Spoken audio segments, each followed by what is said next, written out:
All right, hi everyone. Good evening. Yeah, hi Pratyasha. Hi Sahil. Good evening Tanmay. Good evening Sairam. Hi Pratmesh. Good evening Rudra. Good evening Anusha.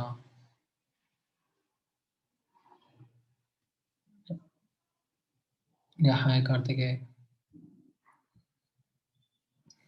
बोलो गुरुदेव. मुझे bond order change और bond length bond set में क्यों ये change है? नहीं, तुम्हारी आवाज बहुत ज्यादा ब्रेक हो गई. दोबारा बोलो. Hello sir. हाँ, आई अभी आवाज. सर ये बॉन्ड ऑर्डर चेंज होने से बॉन्ड लेंथ और बॉन्ड स्ट्रेंथ में क्यों चेंज होता है? अरे अपन ने बात किया था ना मल्टीप्लिसिटी के बारे में. Single bond, double bond, right. इनमें कैसा रहता है, ये सिग्मा रहता है, एक सिग्मा और पाई रहता है, तो इनमें बॉन्ड स्ट्रेंथ कैसी रहेगी? इसकी ज्यादा रहेगी, बॉन्ड लेंथ कम रहेगी.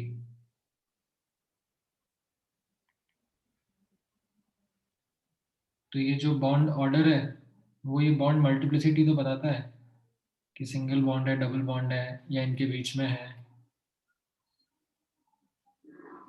हाँ, bond order, sir bond but strength. जब हम एवरेज नहीं मतलब जो रेजोनेटिंग रेजोनेटिंग स्ट्रक्चर का बॉन्ड ऑर्डर निकालते हैं उससे चेंज नहीं आना चाहिए ना? वो तो मतलब अलग अलग कंपाउंड अलग अलग स्ट्रक्चर होते हैं ना.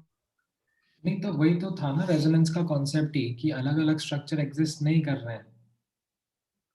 जो एग्जिस्ट कर रहा है वो हाइब्रिड ही एग्जिस्ट कर रहा है.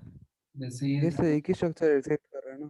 हाँ, जैसे ये ClO4 माइनस है, तो ये चारों ही स्ट्रक्चर एग्जिस्ट नहीं कर रहे हैं.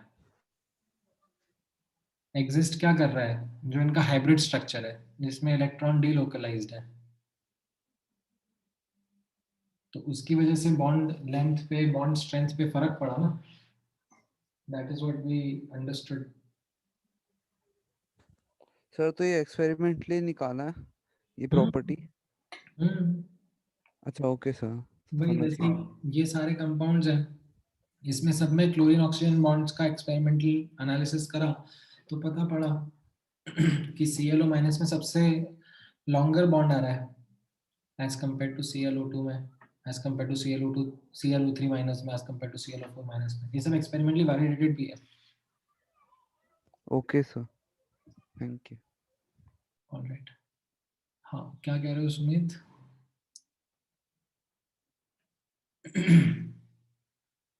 Viscosity was frictional force between the layers of liquid molecule, ना fluid molecules. मतलब हम लोगों ने लास्ट क्लास में हाइड्रोजन बॉन्डिंग जब डिस्कस कर रहे थे, तब यहाँ पर हम लोगों ने इनकी एप्लीकेशंस में देखा था ना, कि यहाँ पर आप नोटिस करोगे जैसे ये बहुत सारे OH ग्रुप्स हैं इसमें, तो ऐसा ही एक और मॉलिक्यूल होगा या और मॉलिक्यूल्स होंगे, तो उनके बीच में हाइड्रोजन बॉन्ड ज्यादा बन रहे होंगे ना, जिसकी वजह से फ्रिक्शन ज्यादा आएगा. ठीक है. विस्कोसिटी निकालते कैसे हैं? विस्कोसिटी निकालने के एक्सपेरिमेंटल टेक्निक्स होती हैं. इनफैक्ट आप लोगों को शायद फिजिक्स के एक्सपेरिमेंट्स में रहेगा भी सही विस्कोसिटी निकालने का तरीका. मतलब like you allow the liquid to flow, आप उसका फ्लो, उसकी स्पीड नोटिस करते हो और उससे आपको पता पड़ता है कि विस्कोसिटी कितनी होगी, लाइक कितना डिस्टेंस कितने टाइम में ट्रैवल कर रहा है.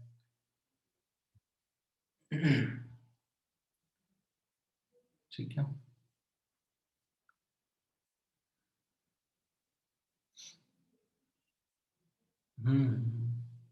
होता ही एक्सपेरिमेंट आप लोगों को कराएंगे, ये वाला विस्कोसिटी वाला काफी कॉमन सा एक्सपेरिमेंट होता है ये. ऑलराइट. ठीक है.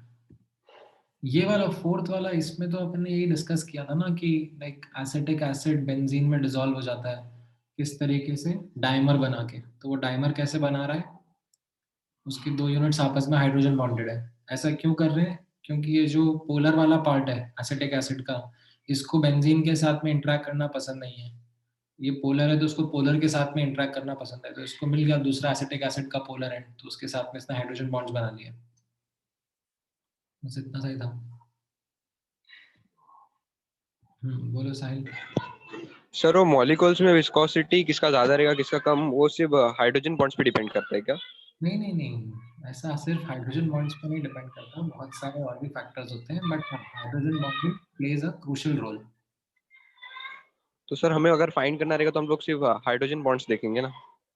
हाँ मतलब देखो, मैंने इसीलिए आप लोगों को लास्ट टाइम भी यही बोला था कि जब हम लोग यहाँ पर ये टॉपिक का डिस्कशन कर रहे हैं, properties influenced by hydrogen bonding, right? तो प्रॉपर्टीज के खुद के फैक्टर्स होते हैं, जैसे बॉइलिंग पॉइंट है, ठीक है, आप बोलोगे कि वाटर का बॉइलिंग पॉइंट ज़्यादा है, इथेनॉल का कम है, तो उसका क्या कारण है? तो उसके इंडिविजुअल फैक्टर्स रहेंगे, बट यहाँ पे मैंने कैसे बताया कि जहाँ पर like as per the normal trend, like molecular weight बढ़ रहा है तो बॉइलिंग पॉइंट बढ़ना चाहिए था, वैसा ट्रेंड ऑब्जर्व होना था, वहाँ पर hydrogen bonding played a role and it influenced that property, and वैसे ही एग्जांपल्स मैंने आपको यहाँ पर दिखाए, ठीक है? तो उसी तरीके से यहाँ पर भी मैंने विस्कोसिटी वाला एक ऐसा एग्जांपल दिखाया जहाँ पर you have like similar nature के compounds, like methanol, glycol, glycerol, इनके कंपाउंड्स आप देख रहे हो, तो ये किस नेचर के दिख रहे हैं? सिमिलर नेचर के दिख रहे हैं, लाइक यू हैव हाइड्रोकार्बन और उसके ऊपर OH फंक्शनल ग्रुप लगे हुए हैं। तो इसमें what we see is that increasing of that OH functional group increases the hydrogen bonding का extent, which increases the viscosity. इस तरीके से हमने ये कुछ प्रॉपर्टीज पर इसका इम्पैक्ट देखा था, ठीक है? So now let's move on to this next topic. So if you remember, जब हम लोग लास्ट क्लास में हाइड्रोजन बॉन्डिंग स्टार्ट कर रहे थे, उसके पहले मैंने आप लोगों को बताया था कि हम लोग मिसलेनियस बॉन्डिंग वाले सेक्शन में चल रहे हैं, तो हम लोगों ने हाइड्रोजन बॉन्डिंग वाला पार्ट कवर कर लिया था, एंड इसके ऊपर होमवर्क भी मैंने आप लोगों को दिया था। आई होप आप लोगों ने वो होमवर्क ट्राई भी करा है। हाँ हाँ तन्मय, बिल्कुल ऐसा हो सकता है, बिकॉज FH के अंदर आइडेंटिकल डिस्टेंस रहता है दोनों के बीच में। हाँ, क्या कह रहे हो Yash? Dimer is working similar to micelle. Micelle में उल्टा रहता है, लाइक नॉन पोलर पार्ट्स आपस में कंबाइन करते हैं, कंबाइन नहीं करते, बेसिकली अट्रैक्ट करते हैं वंडर वॉल्स फोर्सेस यूज करके। ऑलराइट, सो अब हम लोग आज फोकस करेंगे इन बचे हुए मिसलेनियस बॉन्ड्स के ऊपर, ठीक है? सो इनको आज अपन टारगेट करके कंप्लीट करेंगे। तो एक बार शुरू करते हैं वंडरवॉल फोर्सेस से, राइट? सो ये वंडरवॉल फोर्सेस क्या होते हैं? These are forces that exist between atoms or molecules or ions that are short ranged. Now, to in fact grasp or better grasp the concept of van der Waals forces, यहाँ पर आप ध्यान से सुनना।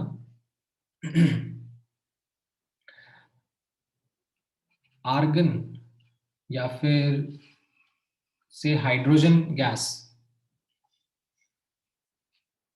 Right? This can be liquefied or in fact can be solidified, है कि नहीं? Now अगर आर्गन गैस के बारे में चलो मैं बात करूं, इसको मैं लिक्विफाई कर सकता हूँ, सॉलिडिफाई कर सकता हूँ, तो what is it that keeps the argon के atoms bound to each other in liquid और इन सॉलिड स्टेट? इनके आर्गन आर्गन के एटम के बीच में कोवलेंट बॉन्ड तो बनता नहीं है, right? There are certain intermolecular forces, right? हम लोगों ने गैसियस स्टेट में यही पढ़ा था, that there exist certain intermolecular forces. Now those intermolecular forces are what we are going to discuss now, are called as van der Waals forces. So there are these set of forces which exist between molecules. Okay, they are not like ionic bond or covalent bond. they are much weaker than regular ionic bonds or covalent bonds. However, they are again strong enough to influence certain properties. They are strong enough to influence, in fact, many physical as well as chemical properties. So यहाँ पर आप notice करना इनके von डर वाल forces के कुछ important features रहेंगे. So यहाँ पर there exists certain force between atoms, molecules or ions that are short ranged. ठीक है, short ranged का मतलब क्या हो गया? They are effective only when the involved atoms are very close to each other. ठीक है, so even जब आपको आर्गन को लिक्विफाई करना है, राइट, सो इसके पीछे की कंडीशन क्या है? दैट आपको टेम्परेचर बहुत कम करना पड़ता है. टेम्परेचर कम करना पड़ता है, प्रेशर बढ़ाना पड़ता है, so that these atoms they come very close to each other. and इनकी टेम्परेचर कम होगा तो क्या होगा? इनकी स्पीड्स भी कम होगी, तो आपस में they will be closer as well as they will get a chance to interact with each other. And when they are close to each other, that is when these van der Waals forces are going to be sufficient or are going to be capable of binding the atoms together. Okay. And of course, as I said, that these are much weaker as compared to regular covalent bonds or ionic bonds. Now, van der Waals forces is a general word. इसमें भी कुछ types रहेंगे. तो यहाँ पर हम लोग based upon किनके बीच में इंटरेक्शन हो रहा है, like which species, like atom और एटम के बीच में हो रहा है, एटम और आयन के बीच में हो रहा है, लाइक किस टाइप का इंटरेक्शन हो रहा है. We have the following categories और types of van der Waals forces, and यहाँ पर आप नोटिस करना they are in the decreasing order of strength. ठीक है. सबसे पहला यहाँ पर नोटिस करना, we come across ion dipole interaction. Now you remember what a dipole is, right? So यहाँ पर water molecule, which is a polar molecule, it has a dipole. There is a partial negative side, there is a partial positive side to it. Now इन दोनों के बीच के जो interaction है उसको हम लोग क्या नाम दे रहे हैं? Ion dipole interaction. ठीक है, सिंपल सा ही है. As per the name itself, you can figure out, quite easy to grasp. अब next notice करना, you have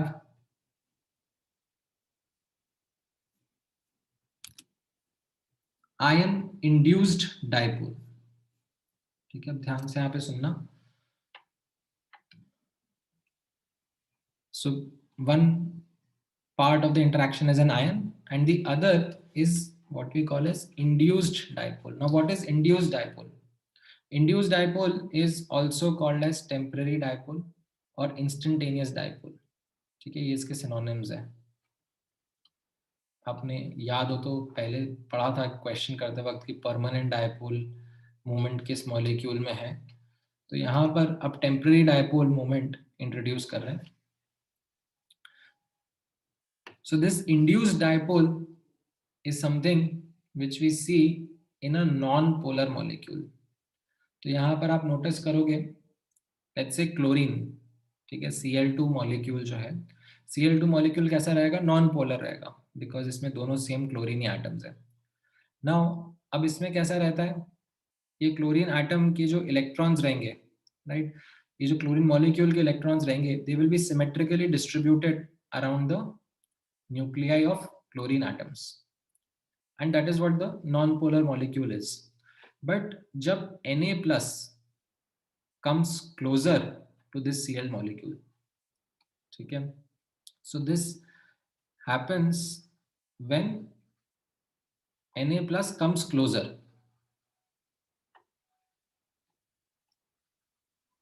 to Cl2 molecule. तो अब ये क्या करेगा? ये जो पॉजिटिव आयन है ये इसके इलेक्ट्रॉन क्लाउड को डिस्टॉर्ट कर देगा. राइट. सो पहले जो ये सिमेट्रिकल इलेक्ट्रॉन क्लाउड था, अब ये इसके इलेक्ट्रॉन क्लाउड में थोड़ा सा डिस्टॉर्शन आ जाएगा. इस डिस्टॉर्शन को हम लोग क्या कहते हैं? पोलराइजेशन. ठीक है, वर्ड्स ध्यान से सुनना, ये वर्ड्स इंपॉर्टेंट है. So when Na plus comes closer to the Cl2 molecule, what it does is it creates distortion in the electron cloud. Right? उसकी वजह से क्या हो रहा है यहाँ पर? पहले जो ये सिमेट्रिकल डिस्ट्रीब्यूशन था, अब इसमें एक लेफ्ट हैंड साइड यहाँ पर नेगेटिव चार्ज का डिस्ट्रीब्यूशन बढ़ जाएगा एंड राइट हैंड साइड पर चार्ज का डिस्ट्रीब्यूशन कम हो जाएगा इलेक्ट्रॉन्स का. तो यहाँ पर हम कहेंगे पार्शियल पॉजिटिव एंड आ गया. तो what has happened that because of the presence of the Na plus ion in its vicinity, we have created an induced dipole or temporary dipole or instantaneous dipole. Right. ये Na plus अगर यहाँ से हम हटा देंगे तो वापस से ये डाइपोल गायब हो जाएगा, ये नॉन पोलर मॉलिक्यूल की तरह आ जाएगा. ठीक है. So this is called as ion induced dipole. Now यहाँ पर हाँ, Na plus is attracting the electron cloud ना. ये Cl2 मॉलिक्यूल है, इसका इलेक्ट्रॉन क्लाउड रहेगा इसके अराउंड. उस इलेक्ट्रॉन क्लाउड को डिस्टॉर्ट कर रहा है ना ये Na plus आयन.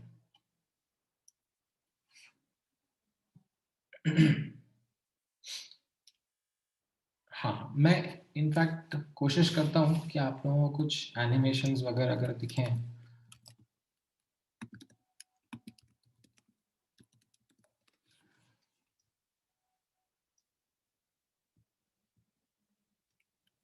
तो आप लोगों के लिए शायद थोड़ा सा बेटर रहे.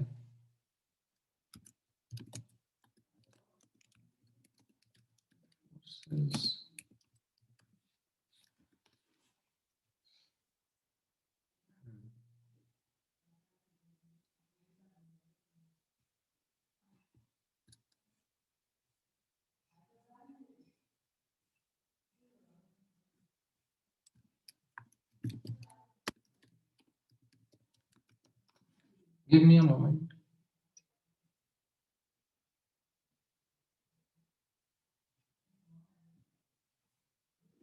If we can find those wonderful interaction के animations.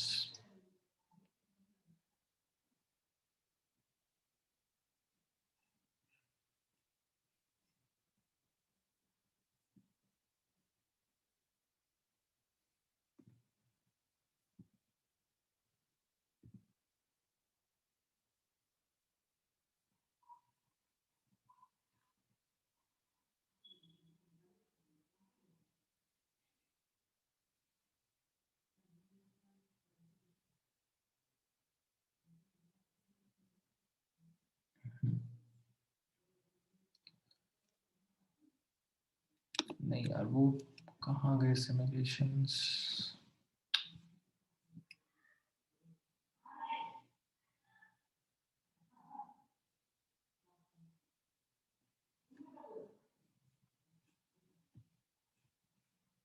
एनीवेज, चलो आप लोग इस तरीके से समझ लो. यहाँ पर what we are saying is that there is Na plus ion. ठीक है, सोडियम एटम नहीं है ये, Na plus ion है, right, which is coming in vicinity of a Cl2 molecule. Now यहाँ पर आप नोटिस करना Na plus ion का इलेक्ट्रॉन डिस्ट्रीब्यूशन कैसा रहेगा? सिमेट्रिकल रहेगा around its nucleus. Cl2 molecule का इलेक्ट्रॉन डिस्ट्रीब्यूशन कैसा रहेगा? सिमेट्रिकल रहेगा around its nucleus. Right? These are all non-polar species. ठीक है, ये आयन है और ये non-polar species है. Now जब ये पास में आएंगे, right, when this ion comes closer to the Cl2 ion, what happens is that इसका nucleus will exert a pull over this electron cloud of Cl2. Now instead of remaining how it is, right, इसका electron cloud थोड़ा सा distort हो जाएगा. And because of this distortion, right, यहाँ पर आप notice करोगे कि इस तरफ इलेक्ट्रॉन्स का डेंसिटी बढ़ गया है, तो यहाँ पर we'll say partial negative charge has been generated, right? And यहाँ right hand side what we say is that electrons का distribution कम हो गया है, तो partial positive charge has been generated. As a consequence, what we see or what we say is this has become an induced dipole और instantaneous dipole. और इनके बीच में जो ये interaction है, right? इनके बीच में जो इंटरेक्शन हो रहा है इसको हम लोग कह रहे हैं आयन इंड्यूस्ड डाइपोल इंटरेक्शन.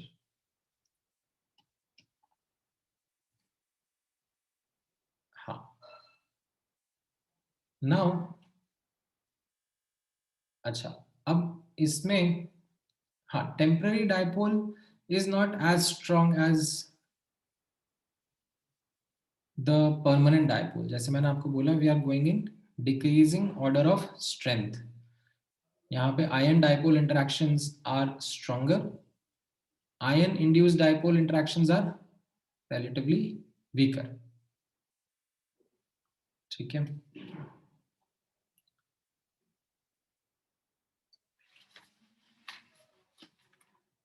हाँ नहीं, यहाँ पर नोटिस करना कटायन की वजह से, ठीक है, जो ये Na+ आयन है इसकी वजह से डिस्टॉर्शन क्रिएट हो रहा है.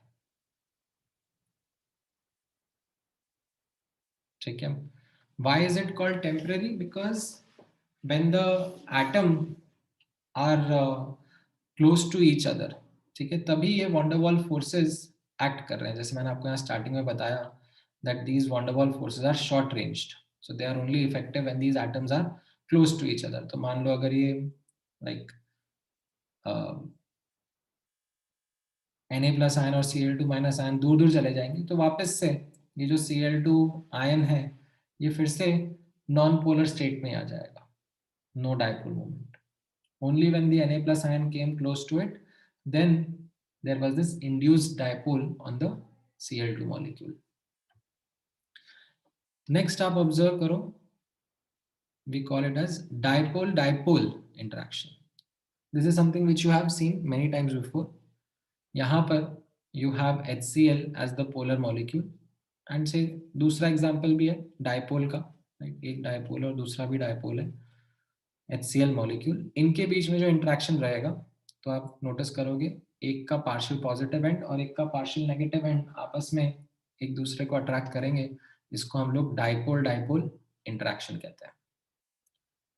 Then there is something called as dipole induced dipole also, right? So for example यहाँ पर you have एक तरफ dipole है which is a polar molecule और induced dipole मतलब non polar molecule. So एक तरफ आपका polar molecule है say HCl, right? अब HCl का कौन सा end जो partial positive end है, ठीक है, क्योंकि ये partial positive end ही तो इलेक्ट्रॉन क्लाउड को डिस्टॉर्ट करेगा, तो ये partial positive end H+ का, right? This will be when coming closer to the chlorine molecule will again lead to distortion of this electron cloud, right? So this will be your again dipole induced dipole. So this will be the partial negative charge on the chlorine molecule. Here it will be the partial positive charge. So यहाँ पर between the polar and non-polar molecule, what we have is called as a dipole induced dipole interaction. And lastly, observe करना, we call it as induced dipole interaction, also called as London dispersion forces. This is in fact one of the most important amongst all of these. So this is something induced dipole यानी कि दोनों तरफ कैसा है, non polar species है, इधर भी एक नॉन पोलर स्पीशीज है, उधर भी नॉन पोलर स्पीशीज है. फॉर एग्जांपल जैसे मैंने आपको थोड़ी देर पहले बताया था आर्गन का केस, कि आर्गन के केस में like we observe atoms undergo liquefaction or solidification. So the force that acts between them is called as this London dispersion force or induced dipole. Now how it happens, यहाँ पर आप notice करना, इसका statement in fact मैं पहले read करता हूँ ताकि फिर आपको एग्जाम्पल भी समझ में आए. तो स्टेटमेंट पहले यहाँ पर रीड करना. In a non-polar molecule, at some instant, the valence electrons can be present on either side of the nucleus. So they can be present on one side of the nucleus, right?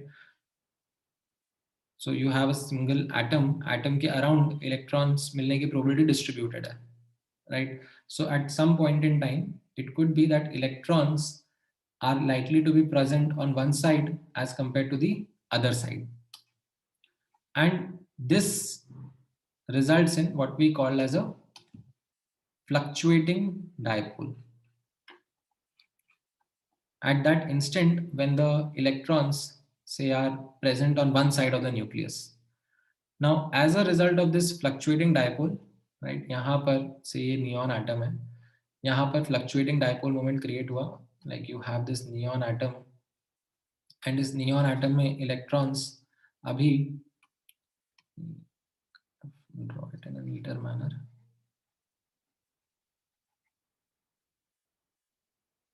ठीक है, in this neon atom electrons are more present or more likely to be present on the left hand side as compared to the right hand side. So इसकी वजह से क्या हो गया, यहाँ पर एक fluctuating dipole generate हो रहा है. Now because of this fluctuating dipole, यहाँ पर notice करना, ये जो partial positive charge आया है यहाँ पर on this neon atom, this यहाँ पर notice करना कैसे बोल रहे हैं, as a result of this a dipole is induced in the neighboring atom. So यहाँ पर when you have another atom which is again at a very short range, ठीक है, short range is important. तो ये partial positive charge है, यहाँ पर दोनों न्यूक्लियस के बीच में आप ऑब्जर्व करना, ठीक है. ये न्यूक्लियस के बीच में what we are seeing is कि यहाँ पर इलेक्ट्रॉन क्लाउड है, यहाँ पर भी इलेक्ट्रॉन क्लाउड है, ठीक है. And on a fluctuating basis से यहाँ पर electrons were likely to be found on one side of the nucleus. तो यहाँ पर partial negative charge generate हो गया, यहाँ पर partial positive charge generate हो गया. You can kind of say कि जो यहाँ पर electrons shield कर रहे थे nuclear charge को, ठीक है, in this region with the electrons which were shielding the nuclear charge, they are right now towards the left hand side. As a result, what happens is that this nucleus is able to exert a pull over the electron cloud of this surrounding atom, this neighboring atom. And as a consequence, the distortion happens in the right hand side atom as well. And this distortion results in what we had already seen as a dipole which is induced. So यहाँ पर you have partial negative and partial positive charge. Now this phenomena in which what we see is that both species were earlier non-polar in nature, and now because of this interaction, and this goes in sync, मतलब ऐसा नहीं है कि ये मतलब ये fluctuate करता है, अभी सिंक में फ्लक्चुएट करता है, मतलब अभी इस मोमेंट पे ये ऐसा है, ठीक है, नेक्स्ट मोमेंट पर you can think of it in this way that ये इस तरीके से हो गया, दैट यहाँ पर इलेक्ट्रॉन्स के मिलने की प्रोबेबिलिटी इस तरफ शिफ्ट हो गई, ठीक है, यहाँ पर पार्शियल पॉजिटिव चार्ज आ गया, ठीक है, and this causes a distortion in the electron cloud over here, ठीक है. So this becomes partial negative, partial positive, right. So ये जो इंटरेक्शन हो रहा है इन मॉलिक्यूल्स के बीच में, इन एटम्स के बीच में, right? This is called as induced dipole interaction. Okay, you can, at some instant this might be the scenario, at some other instant this might be the scenario,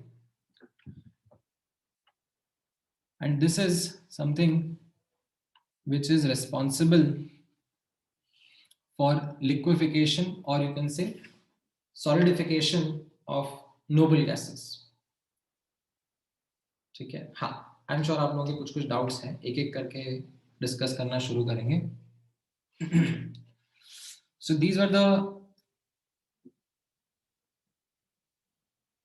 types of van der Waals forces, which are, as you know, we have categorized on the basis of the type of interaction and in the decreasing order, the order in which they are stronger.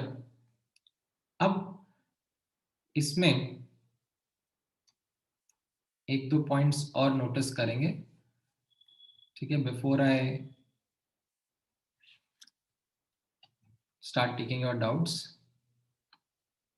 ठीक है, इसके पीछे के mathematical aspects होते हैं, but again उन mathematical aspects में हम लोग डेप्थ में नहीं घुसेंगे. बस there is this result which I would want you to remember along with these different van der Waals forces.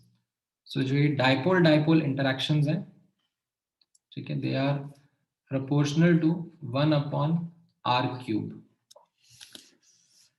right? R is the distance between the nuclei. ठीक है, in fact dipole interaction energy is proportional to 1 upon r cube.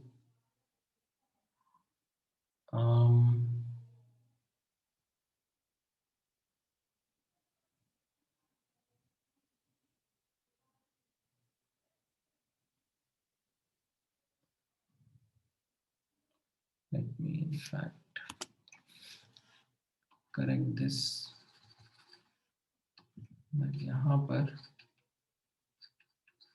ये दो साथ में statements रहेंगे, dipole interaction energy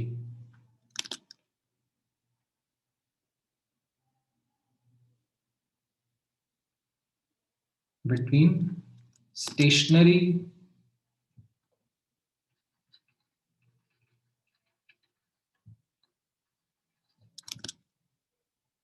polar molecules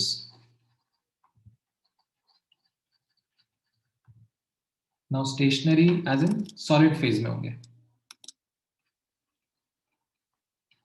This is proportional to 1 upon r cube and अगर rotating molecules हैं,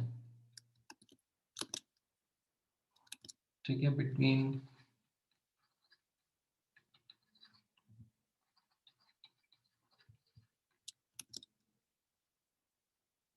molecules undergoing rotational motion as well. So this is proportional to 1 upon r की power 6. ठीक है, एक ये पॉइंट आप ध्यान में रखोगे. एंड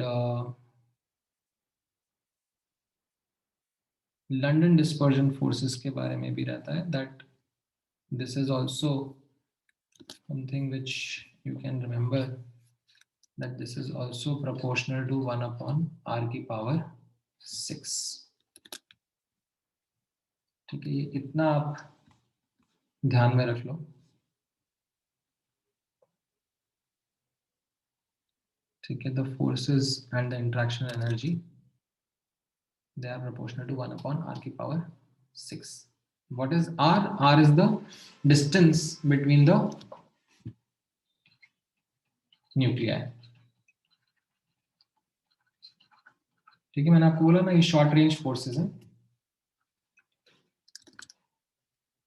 दैट इज जब एटम्स काफी क्लोज होंगे एक दूसरे के, then only these interactions are significant. ठीक है, जैसे आपने आयन और आयन के बीच में पढ़ा हुआ है, आपने ये इलेक्ट्रोस्टैटिक्स में पढ़ा हुआ है ना, एक पॉजिटिव चार्ज है एक नेगेटिव चार्ज है, r डिस्टेंस की दूरी पर है, तो इनके बीच में फोर्स कैसा रहता है, 1/r² के प्रोपोर्शनल, राइट। तो मैं इसके पीछे का जो ये तो एकदम सिंपल है, जो k(q1 q2)/r² आप लोगों ने पढ़ा हुआ है, राइट। मैं यहाँ पर जो मैथमेटिकल एस्पेक्ट आता है बस उसका इतना हाईलाइट दे रहा हूँ, that how they are proportional on the distance, ठीक है। हाँ, अब एक एक करके आपके डाउट्स डिस्कस करते हैं। So you guys raise your hand and let me know your doubts in the van der Waals forces, एक एक करके।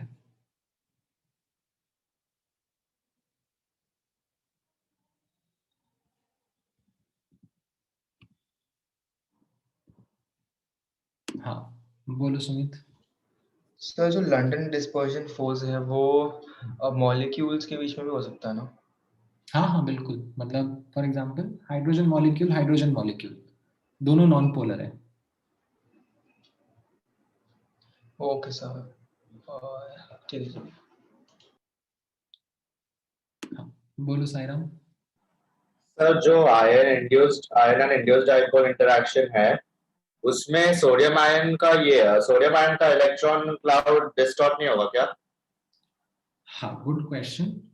अब ये फैक्ट बाद में भी आएगा जब हम लोग एक फाजान्स रूल करके कॉन्सेप्ट पढ़ेंगे। तो इसमें अब आप नोटिस करना दैट डिस्टॉर्शन जनरली किसका होता है, इलेक्ट्रॉन क्लाउड का, ठीक है। अब यहाँ पर जो सोडियम आयन है, ठीक है, आप मान के चलो sodium ion will be much smaller in size yes sir. As compare to ये जो Cl2 का मॉलिक्यूल है। Yes sir. Another thing is that यहाँ पर ये sodium ion already has lost an electron, तो इसका जो न्यूक्लियस है सोडियम आयन का, ये अपने इलेक्ट्रॉन्स के ऊपर अच्छी पकड़ बनाए हुए है, ठीक है। Yes sir. इसको डिस्टॉर्ट कौन करेगा, इसके इलेक्ट्रॉन क्लाउड को इसको डिस्टॉर्ट कौन करेगा, यहाँ पे क्लोरीन के न्यूक्लियाई, ठीक है, यही डिस्टॉर्ट करेंगे इसके इलेक्ट्रॉन क्लाउड को, यस सर। राइट। अच्छा, अब on the other flip side you have Na plus ion which is a positively charged ion, and यहाँ पर जो क्लोरीन का आयन, क्लोरीन का मॉलिक्यूल है, इसका इलेक्ट्रॉन क्लाउड कैसा है, दिस इज मोर डिस्पर्स्ड, बड़ा है ना ये। Yes sir. So we come across और we can talk about this term called as charge density, like charge per unit volume एक रीजन में, लाइक चार्ज कैसे डिस्ट्रीब्यूटेड है। So in such interactions what we see or what we understand is जो बड़ा size वाला molecule रहता है, ठीक है, बड़ा साइज वाला आयन रहता है, उसका electron cloud gets distorted significantly.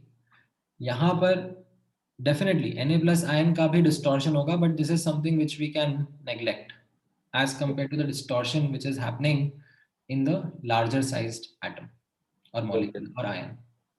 Yes sir, thank you sir. ठीक है, ऑलराइट, देन नेक्स्ट। हाँ बोलो हर्ष। Hello sir. बोलो बोलो। सर इधर ही सर, मतलब sir polarisation of electron cloud को इंक्रीज करने के लिए और कौन से क्राइटेरिया चाहिए होते हैं? मतलब सिर्फ बड़े साइज से ही होगा या और भी चाहिए होता है? नहीं दोबारा बोलो। सर मतलब ये जैसे कि नियॉन में उसका साइज बड़ा है इसलिए उसका इलेक्ट्रॉन क्लाउड का पोलराइजेशन हो गया, इंक्रीज हुआ। सर मतलब सिर्फ साइज बड़ा होने से हो जाता है क्या? हाँ, सो यहाँ पर इनफैक्ट अभी थोड़ा आगे मैं आपको ये चीज समझाऊंगा कि let's say coming to this example of comparing say dipole movement between helium, neon, argon, krypton, xenon, ठीक है। तो अब बॉइलिंग पॉइंट कंपेयर करना है। What do I mean by comparing boiling point? It is as good as comparing force of attraction between atoms. Yes sir. Right, so अब what we have experimentally observed is that helium, neon, argon, krypton, xenon में boiling point बढ़ता जाता है, like xenon का boiling point ज़्यादा होगा as compared to helium। अब उसके पीछे का understanding is also what we get from van der Waals forces। तो जैसे जैसे यहाँ पर आप नोटिस करोगे कि साइज बढ़ता जा रहा है, हीलियम से हम लोग जब ज़ेनॉन जा रहे हैं साइज बढ़ता जा रहा है, तो उसमें क्या होगा, पोलराइजेशन भी बढ़ता जाता है। ठीक है, as size increases, this is the crucial point, as size increases polarisation increases. So okay sir. As a result these, like सब में लंडन डिस्पर्जन फोर्स ही है बट स्ट्रेंथ बढ़ जाता है। सो ये जो लंडन डिस्पर्जन फोर्स है इसका स्ट्रेंथ बढ़ेगा because of the greater polarisation. Yes sir. हाँ, बोलो ऋग्वेद। सर जब मॉलिक्यूल्स के बीच में लंडन डिस्पर्शन फोर्स होता है तो हम फ्लक्चुएशन एक पूरे मॉलिक्यूल का कंसीडर करेंगे ना?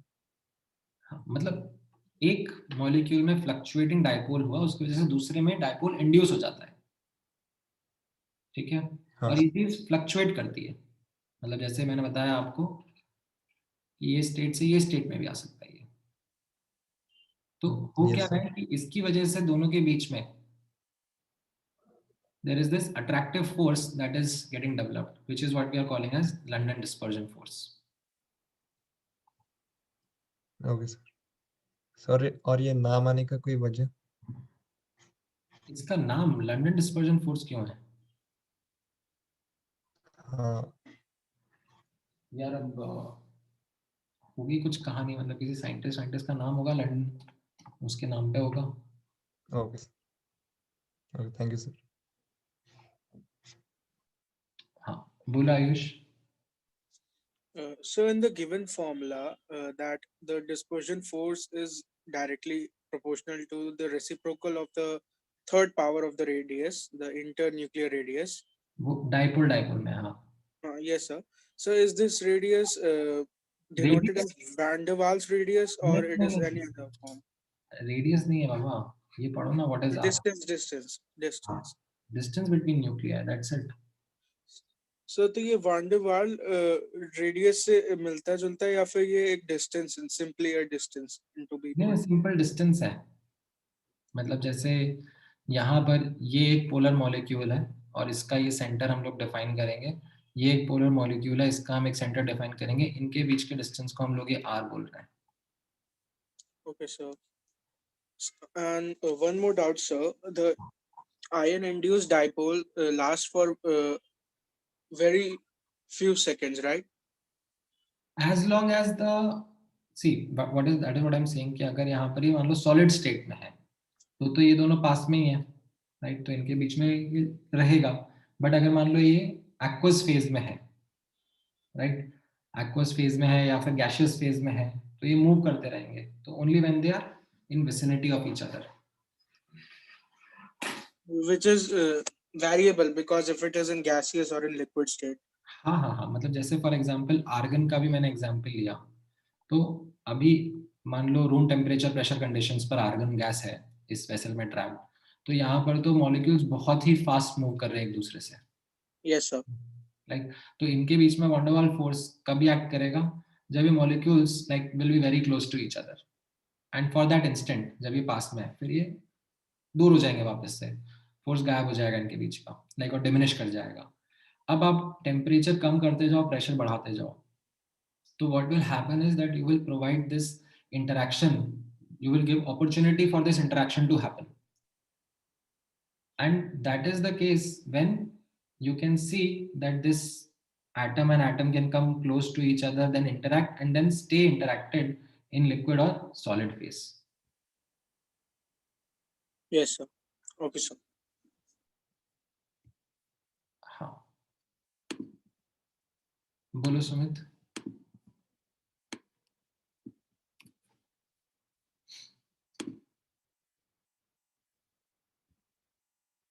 Hello sir. हाँ, सर एक बार लंदन डिस्पर्शन फोर्स ऐसा कीजिए। रुक जाओ, बोलो गुरुदेव। So can you explain why hydrogen bonds are stronger than van der Waals force? नहीं, ओके, आयन डाइपोल से वीकर होते हैं, बट हाँ बाकी सबसे स्ट्रॉन्गर होंगे। ठीक है, So ion dipole means एक इलेक्ट्रोनेगेटिव है इसलिए। हाँ, क्योंकि यहाँ पर ये आयन और वाटर मॉलिक्यूल्स के बीच में जो इंटरेक्शन एनर्जी रहती है वो ओके काफी सर, स्ट्रॉन्गर रहती है। और सब बाकी सब वीक होते हैं ना? हाँ, so hydrogen bond like you can say ion dipole के नीचे रहेगा और फिर इन सबसे ज्यादा रहेगा। Okay sir. हाँ, बोलो दिशा। Hello, sir. हाँ, So in the London dispersion force, it's written that as the size of the molecule increases, then the force will also increase. हाँ, So, but instead, wouldn't it be that as the size of the molecule increases, the distance between them would also increase? So that would. हाँ, हाँ, okay. सो यहाँ पर अब समझने की कोशिश करना, the dominating factor is the charge that is created. So if you remember, like taking an analogy from electrostatic force, right? ये किसके proportional होता है? K Q1 Q2 upon R square, right? So yes, अगर distance बढ़ेगा उनके बीच में तो force कम होगा, but charges बढ़ेंगे तो भी force बढ़ेगा। So what we say is that in case of these molecules in which London dispersion force is acting, if you have two smaller atoms, yeah, versus the case of say two larger atoms, now because of the distortion that is created, ठीक है, यहाँ पर आप notice करोगे, यहाँ पर the electrons are more dispersed, like you can say the charge density is lesser. यहाँ पर the charge density was more. So यहाँ पर जो distortion होगा वो ज़्यादा होगा as compared to say in this case. Oh, okay. This distortion is what is responsible for all these van der Waals forces that we are talking about. So this distortion is playing the most important role. Yeah, got it. Thank you. More distortion. यहाँ पर you will say less distortion. हाँ, बोलो हमें। Sir, how is London dispersion force related to boiling point? Boiling point किससे relate करता है?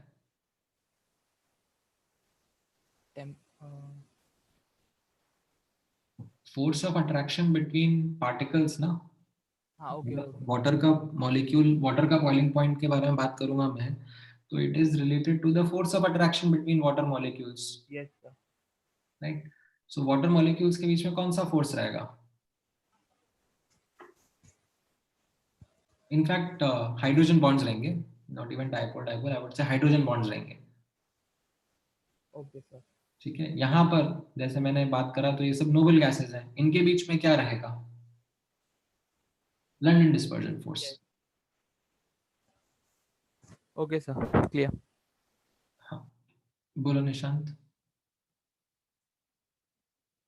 Sir, sir, iron dipole force और van der Waals force same है क्या? आयन डाइपोल और van der Waals force. Van der Waals force is a general name that we are calling all these forces for. Van der Waals force is a general name. उसमें ये एक type है ion dipole. हाँ, यहाँ पर भी distortion होगा ना यश, मतलब यहाँ पर भी लाइक पहले से तो ऑलरेडी डिस्टॉर्टेड है ये, लाइक बिकॉज ये पोलर मॉलिक्यूल है तो इसका इलेक्ट्रॉन क्लाउड ऑलरेडी डिस्टॉर्टेड है, राइट? मतलब if I was to kind of make the electron cloud for it, so ये already distorted रहेगा towards the oxygen, right? अब Na+ आयन उसको और डिस्टॉर्ट करेगा, ठीक है?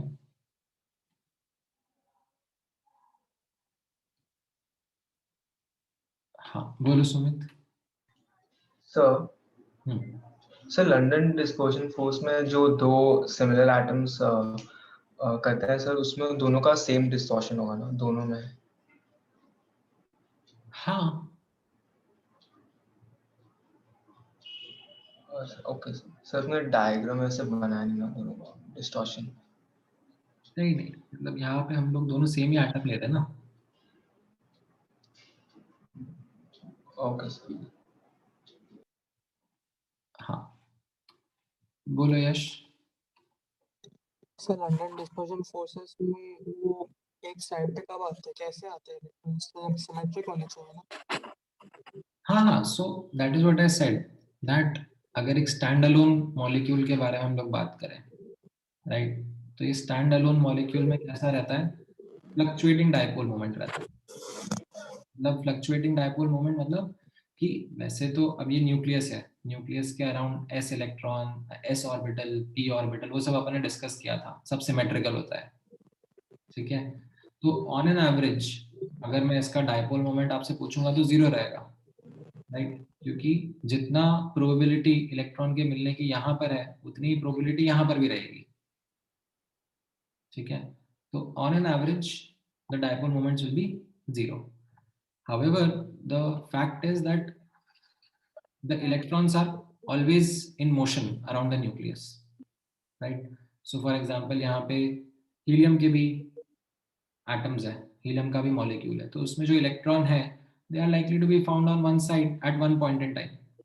अब इसकी vicinity में अगर दूसरा helium का atom present है, तो at that instant when this fluctuating dipole is present in this manner, it can induce a dipole in this other molecule now, or other atom. That is what we are calling as induced dipole, induced dipole. And so probability of this happening is high enough. Sorry? So the probability of this happening is good enough. हाँ मतलब so this is what is happening when we are, again notice करना इसकी probability increase कब हो जाती है.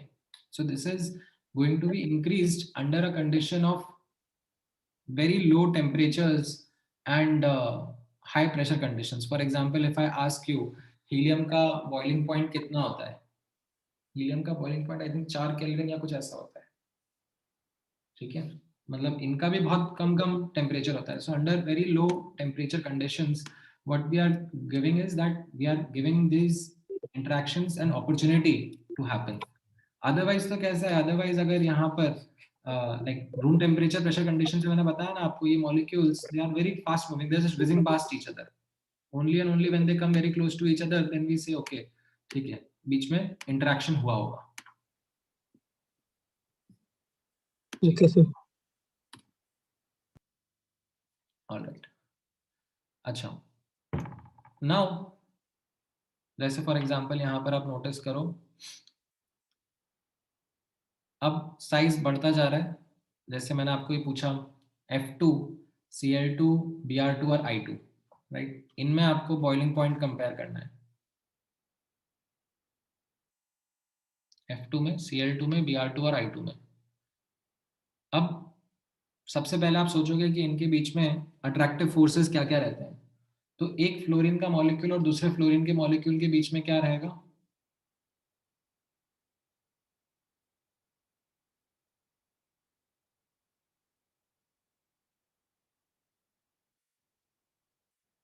Fluorine molecule कैसा रहेगा, फ्लोरीन मॉलिक्यूल पोलर है नॉन पोलर है, फ्लोरीन मॉलिक्यूल नॉन पोलर है, right. Now fluorine molecule and fluorine molecule के बीच में what you have is induced dipole interaction.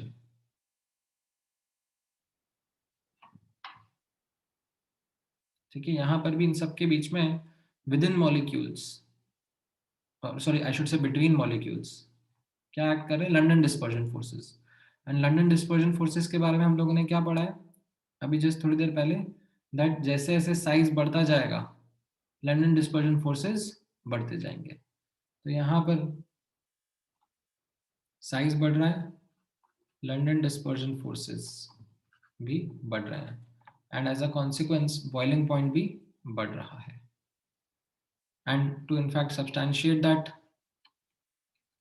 यहाँ पर आप नोटिस करोगे कि रूम टेम्परेचर प्रेशर कंडीशन पे F2 और Cl2 तो गैस के फॉर्म में मिलते हैं, ब्रोमीन लिक्विड के फॉर्म में मिल रहा है. ब्रोमीन लिक्विड के फॉर्म में क्यों मिल रहा है? Because of greater forces of attraction between bromine molecules. एक ब्रोमीन मॉलिक्यूल दूसरे ब्रोमीन मॉलिक्यूल के बीच में फोर्सेस ऑफ अट्रैक्शन बढ़ गए हैं यहाँ पे. ठीक है, आयोडीन के केस में और बढ़ गया, आयोडीन तो सॉलिड फॉर्म में मिल रहा है. ठीक है, something this can be noticed say in case of, another example यहाँ पे ले लेते हैं, in case of hydrocarbons, right. तो हाइड्रोकार्बन्स में भी कैसा है? CH4, C2H6, right, C18H18, right, C20H42, right. कैसा हो रहा है इन केस में? बॉइलिंग पॉइंट इंक्रीज करता जा रहा है, राइट. इनफैक्ट ये सब गैस के फॉर्म में मिलते हैं, मीथेन, इथेन, राइट. ये ऑक्टेन, नोनेन, ये सब कैसे मिलते हैं? लिक्विड के फॉर्म में, राइट. ये C20, C40, ये सब किस फॉर्म में मिलते हैं? ये सब सॉलिड्स के फॉर्म में मिलते हैं, राइट. एंड ये सब आपस में they are like London dispersion forces, इनके बीच में बढ़ते जाते हैं. ठीक है, दिस वाज द रीजन जो हम लोगों ने स्टार्टिंग पॉइंट में डिस्क्राइब किया था कि जैसे जैसे साइज बढ़ता जा रहा है, राइट, बॉइलिंग पॉइंट बढ़ता जा रहा है, तो उसके पीछे का बैकग्राउंड रीजन यही है, लंडन डिस्पर्जन फोर्सेस का. ठीक है, अच्छा, लेट्स से आप यहाँ पर ICL और ब्रोमीन के बीच में अगर मैं आपको बॉइलिंग पॉइंट कंपेयर करने के लिए बोलूंगा, ठीक है, यहाँ पर आप नोटिस करोगे कि दोनों का मॉलिक्यूलर वेट सेम ही है, लाइक ऑलमोस्ट सेम.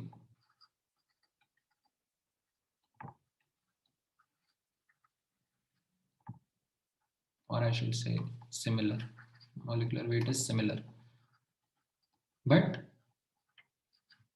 ICL के केस में dipole dipole forces of attraction है, ब्रोमीन के केस में लंडन डिस्पर्जन फोर्सेस है. और अभी हम लोगों ने ऊपर डिस्कस किया in the relative order, dipole dipole interactions are going to be stronger as compare to London dispersion forces. तो यहाँ पर you have ICL will be having a greater boiling point than bromine. अच्छा, इसमें एक और point मैं add करना चाहूंगा apart from the molecular weight. अच्छा, ये वाला तो चलो मैंने बता दिया आपको. एक और पॉइंट यहाँ पे आप नोटिस करना, surface area of contact also matters when we talk about London dispersion forces.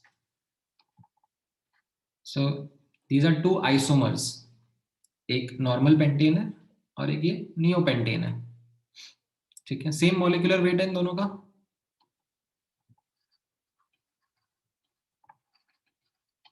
सो यहाँ पर भी नोटिस करना, what we find is that the boiling point of normal pentane is more than that of neopentane. Reason being the surface area. So यहाँ पर neopentane किस तरीके से branched manner में है, सॉरी नॉन ब्रांच मैनर में, open chain kind of structure रहेगा इसका, whereas this neopentane is kind of spherical in shape. Like if I talk about their electron clouds, like यहाँ पर electron clouds कैसे रहेंगे? The electron clouds will be more elliptical in a way, you can say, whereas यहाँ पर the electron cloud will be more spherical in way, right?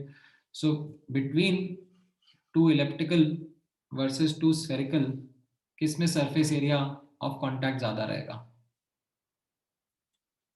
In this case only, right? And as a consequence, what we observe is that the boiling point is greater.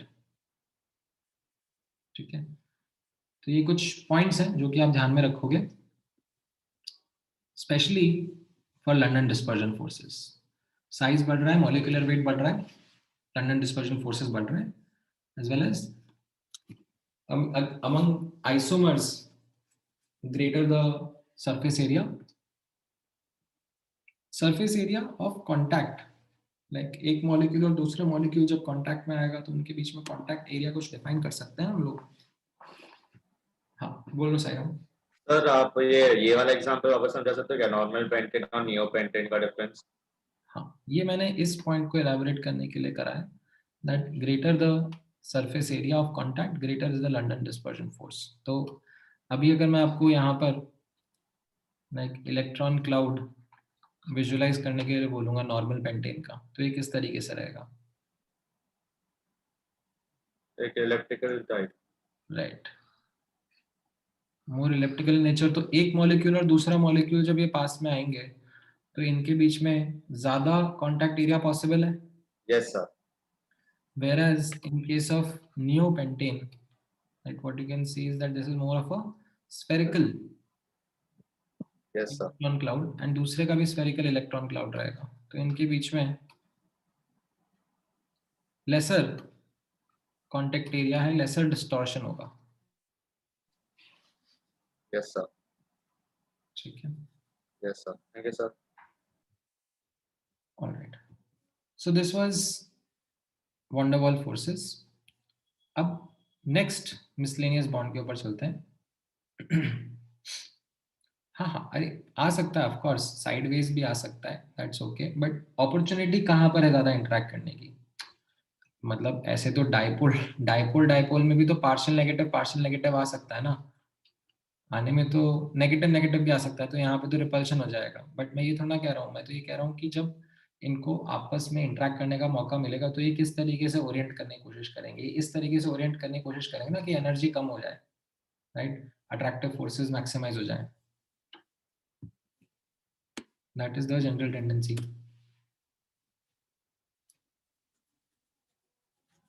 ठीक है। Alright, next अब यहाँ पर आप लोग समझना। So we will talk about p pi d pi bonding के बारे में। So if you remember, हम लोगों ने पाई बॉन्डिंग के बारे में बात करा था, राइट। पाई बॉन्डिंग कैसा होता था? Lateral overlap, right. एंड जब हम लोगों ने पाई बॉन्डिंग के बारे में डिस्कशन किया था तो मैंने बिटवीन p ऑर्बिटल्स आप लोगों को बताया था, ठीक है, as well as if you remember मैंने आप लोगों को बिटवीन d ऑर्बिटल्स भी बता दिया था, ठीक है, राइट। अगर मैं यहाँ पर वापस से वही अज्यूम कर लूंगा, assuming z axis as internuclear axis, right? So as a quick recap, ये p pi किसके बीच में रहता था? लाइक इस तरीके से lateral overlap, ये px एंड px के बीच में रह सकता था या फिर py एंड py के बीच में रह सकता था, राइट। pz तो क्या हो जाता? सिग्मा बॉन्ड हो जाता। वैसे ही d pi भी हम लोगों ने ऑब्जर्व किया था, राइट। d pi कैसा था? अगेन z एक्सिस अगर इंटरन्यूक्लियर एक्सिस था तो किस किस के बीच में ऑब्जर्व किया था? बताओ, इतनी जल्दी भूल गए?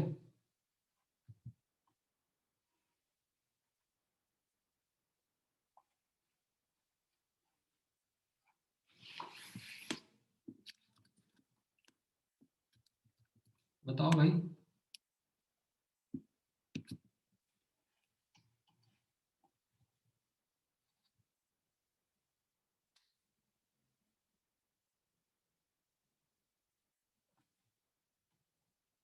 हाँ बोलो यश। आई एम आस्किंग दैट अगर ये z एक्सिस है और d ऑर्बिटल के बीच में पाई ओवरलैप हो रहा है तो ये कौन से ऑर्बिटल्स के बीच में होगा?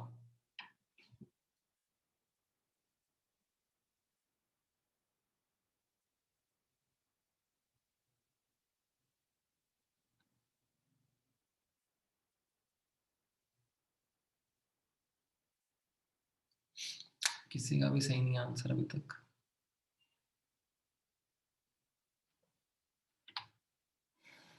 नहीं बाबा आयुष, उसमें तो डेल्टा बॉन्ड बनता है ना, डी एक्स जेड के बीच में, या फिर D Y Z and D Y Z के बीच में। याद आया कि नहीं याद आया? ये डी एक्स जेड हो गया, उनके बीच में लैटरल ओवरलैप हो सकता है, फिर डी वाई जेड के बीच में लैटरल ओवरलैप हो सकता है।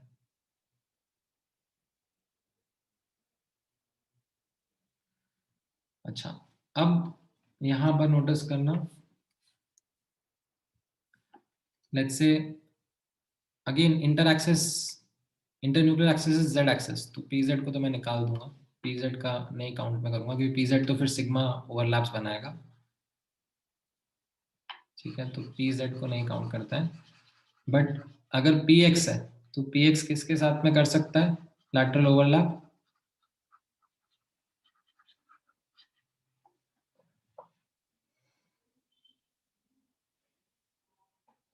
ठीक है, इनफैक्ट इसमें भी मतलब आपको थोड़ा सोचना पड़ेगा।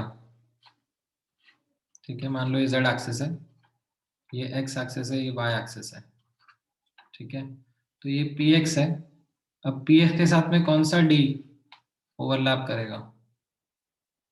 ठीक है, दोनों में से एक ही आंसर है।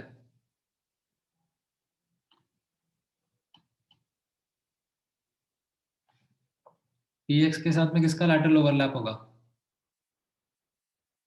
एक्स जेड का, correct. P x will overlap with D x Z. अगर मैं पी वाई के बारे में बात करूंगा, ये पी वाई है,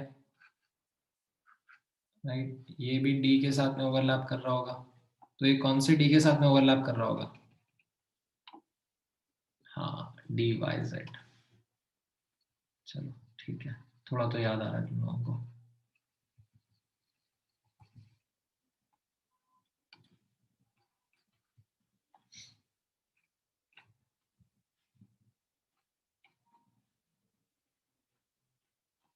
ठीक है, तो यहां पर what I would want to use this opportunity is to explore certain lateral overlaps between p and d orbitals. ठीक है, ये मैंने आपको बताए थे, लाइक पी पाई और पी पाई तो बहुत सारे एग्जांपल थे ना, हम लोगों ने इतने ethene, oxygen gas, nitrogen gas सब में देख लिए थे, तो पी ऑर्बिटल्स के ओवरलैप बहुत सारे एग्जांपल्स में देखे थे। यहाँ पर डी पाई मैंने बताने से मना कर दिया था, बोला था ये तो डी ऑर्बिटल के कंपाउंड्स हैं, उनमें देखने को मिलेगा, तो इनके खास एग्जांपल मैंने डिस्कस नहीं करे थे। बट हाँ, यहाँ पर in case of common examples that we are going to study, we can see examples जहाँ पर पी और डी के बीच में लैटरल ओवरलैप हो रहे हैं, right. What are those examples? आप यहाँ पे नोटिस करना, से SO2। ठीक है, एज सिंपल एज SO2। कोशिश करो, I am giving you an opportunity, see if you can figure out in SO2। ठीक है, मैं आपसे क्वेश्चन पूछ लेता हूँ, how many p pi and how many p pi d pi bond are present? See if you can answer.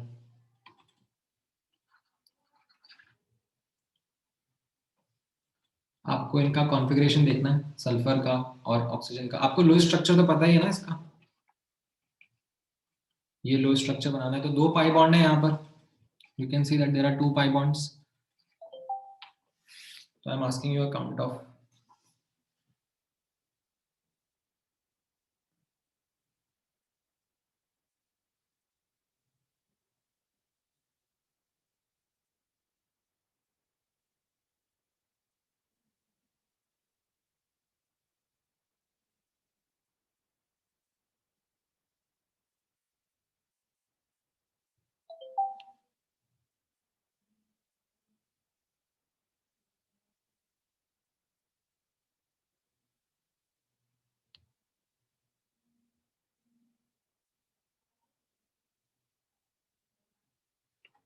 Alright, आया किसी का आंसर?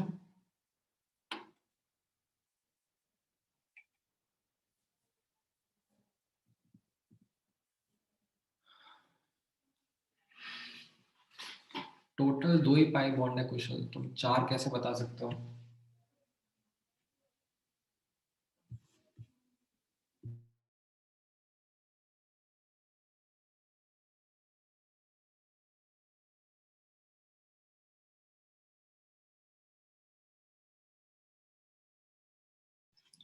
चलो ठीक है, मैं इस एग्जांपल में हेल्प कर देता हूँ आपको।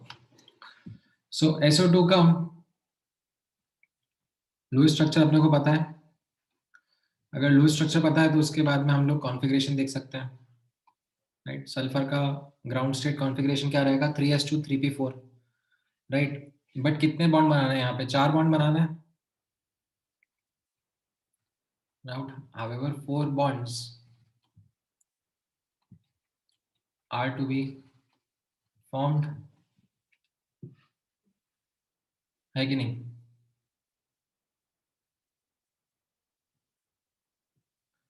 ओके, नाउ उसके लिए कैसे होगा? एक्साइटेशन करना पड़ेगा, राइट। 3s में इलेक्ट्रॉन्स प्रेजेंट है, 3p में इलेक्ट्रॉन्स प्रेजेंट है। अभी एक्साइटेशन किधर होगा? लाइक s का p में जाएगा तो नंबर ऑफ अनपेयर्ड इलेक्ट्रॉन्स पे तो फर्क पड़ेगा ही नहीं, वो तो 2 के 2 ही रह जाएंगे। तो एक्साइटेशन होके कहाँ जाएगा?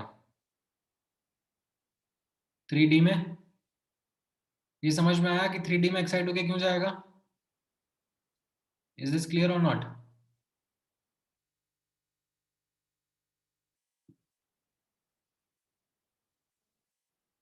चार अनपेयर्ड इलेक्ट्रॉन चाहिए ना मुझे।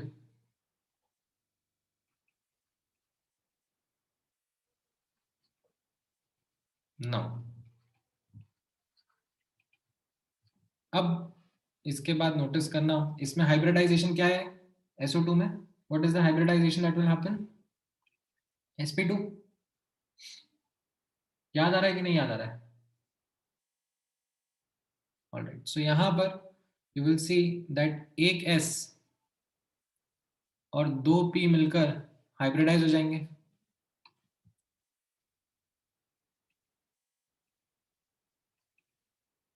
Right. They undergo sp2 hybridisation.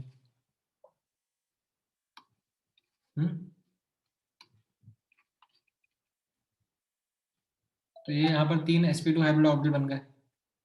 ये 3 sp2 हाइब्रिड ऑर्बिटल बन गए, तो 3 sp2 हाइब्रिड ऑर्बिटल में आप नोटिस करोगे 4 इलेक्ट्रॉन रहेंगे ये, जिनमें से जो ये पेयर्ड अप इलेक्ट्रॉन है वो तो क्या रहेंगे आपके? Lone pair. और जो अनपेयर्ड इलेक्ट्रॉन है वो क्या करेंगे? सिग्मा बॉन्ड बनाएंगे with the oxygen. Hybrid orbital से सिग्मा बॉन्ड बनाते हैं ना? याद नहीं आ रहा तो दोबारा याद दिला दूं। Hybrid orbitals form sigma bond. अब यहाँ पर पाई बॉन्ड कौन बनाएगा? अब नोटिस करो, एक p का ऑर्बिटल पाई बॉन्ड बनाएगा और एक d का, राइट।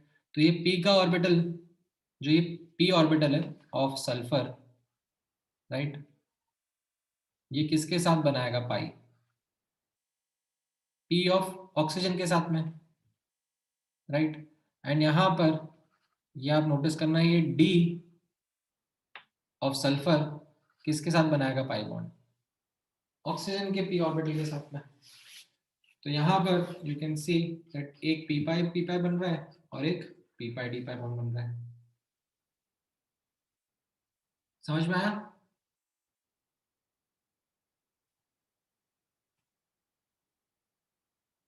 चलो ठीक है, एक एग्जांपल आप खुद से ट्राई करोगे तो आपको, हाँ मतलब मैं 3 एग्जांपल कराऊंगा इसके हर्ष, तो सब में रेपिटेशन होगा तो समझ में आ जाएगा।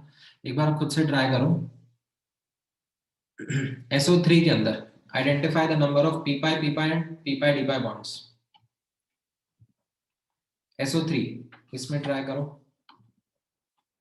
इसी थॉट प्रोसेस से, कि आपके सामने मैंने पूरा अप्रोच समझाया है कैसे करना है। इसी थॉट प्रोसेस से give me an answer.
Alright, हाँ आयुष नहीं, आपका गलत है। प्रत्याशा आपका सही है।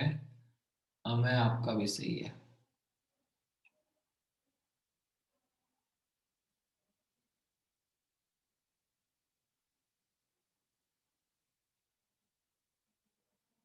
So correct answer is there will be 1 p pi p pi and 2 p pi d pi। कैसे, आप यहाँ पे ऑब्जर्व कर लो। सो सेम वही थॉट प्रोसेस से गए हम लोग, ठीक है। दैट एस का ग्राउंड स्टेट कॉन्फ़िगरेशन से तो काम चलेगा नहीं, क्योंकि ग्राउंड स्टेट कॉन्फ़िगरेशन में तो 2 ही अनपेयर्ड इलेक्ट्रॉन है। यहाँ पे कितने बॉन्ड बनाने हैं? 6 बॉन्ड बनाने हैं, तो 6 अनपेयर्ड इलेक्ट्रॉन लगेंगे। तो अभी 6 अनपेयर्ड इलेक्ट्रॉन कैसे आएंगे?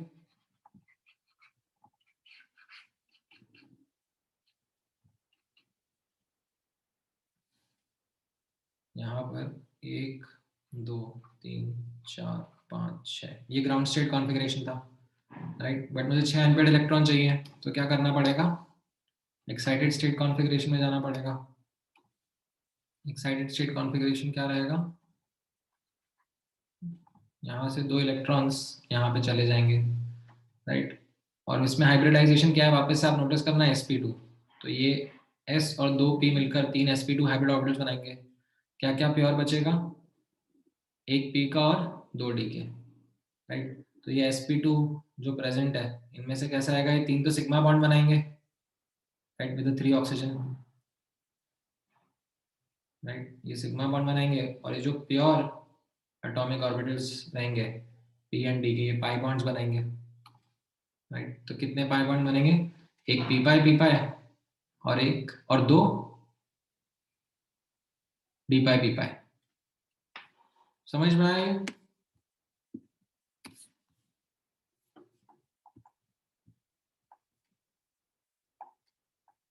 ठीक है, ऑलराइट। नेक्स्ट H2SO4 में बताओ, H2SO4 में कितने p पाई d पाई रहेंगे? फटाफट बताओ।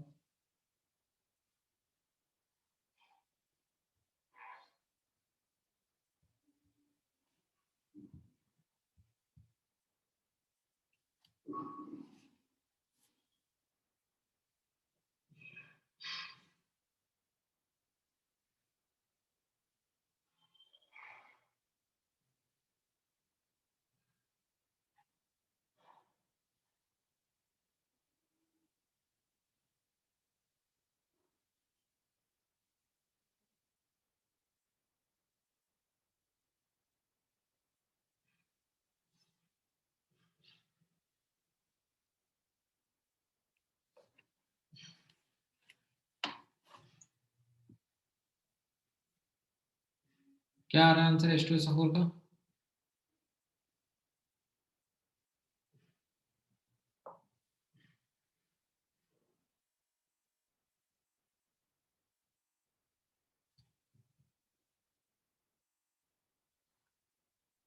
अगेन आप इसका लुईस स्ट्रक्चर बनाओगे, right. You will identify sulphur को वापस से 6 बॉन्ड बनाना है, तो ये इसका ग्राउंड स्टेट कॉन्फ़िगरेशन, ये excited state, right, and then ये हाइब्रिड स्टेट। अब इसमें sp3 हाइब्रिडाइजेशन होगी ना, तो 1 s और 3 p, राइट, ये सब मिल जाएंगे।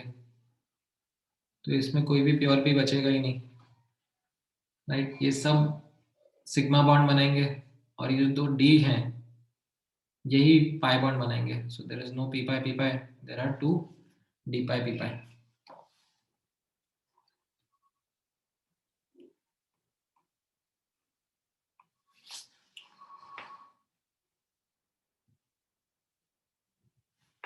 समझ में आया?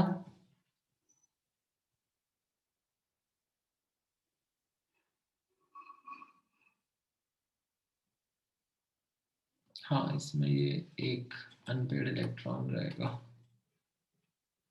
ये नहीं रहेगा, इसको हटा देते हैं। ठीक है, ऑलराइट। चलो नेक्स्ट ट्राई करो। H3PO4 में बता दो फटाफट, लास्ट है H3PO4 में बताओ कितने पी पाई कितने पी पाई डी पाई।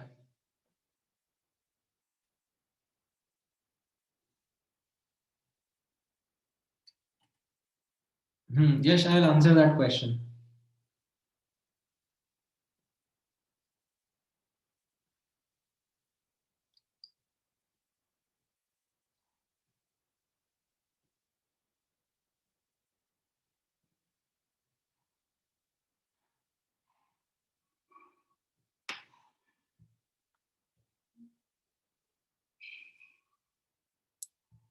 एक बार इसका आंसर बता दो बस।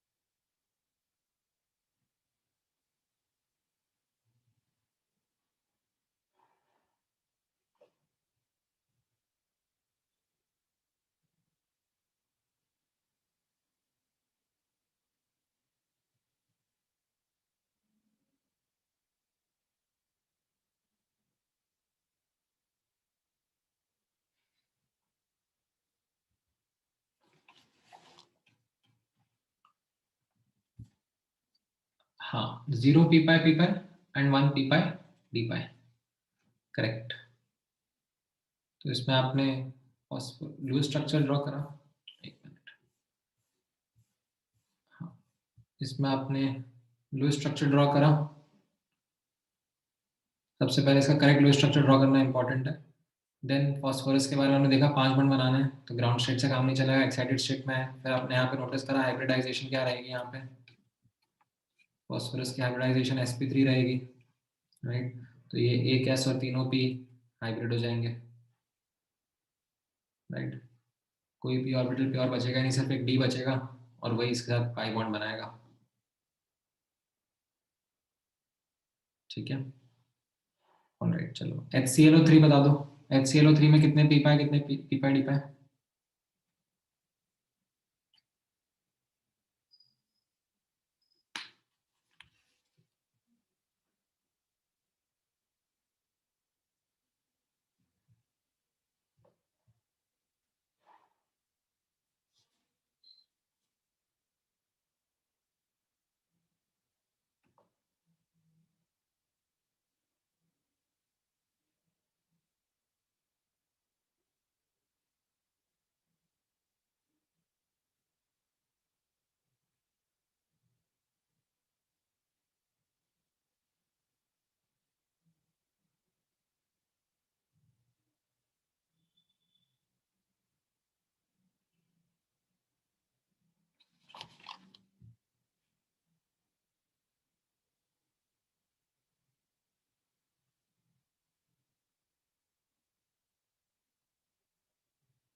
करेक्ट ऋग्वेद, यहाँ पे तीनों ही पी पाई डी पाई बन रहा है।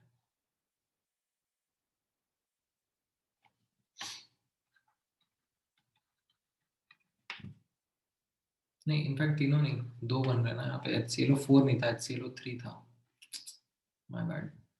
HClO3 है, एक तो लोन पेयर रहेगा जो कि इधर हाइब्रिड ऑर्बिटल्स में आ जाएगा, sp3 हाइब्रिड रहेगा ना ये।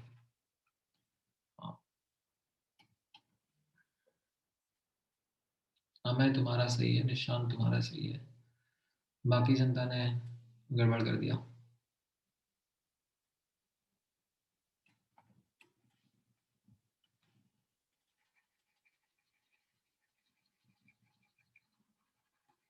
ठीक है, समझ में आया?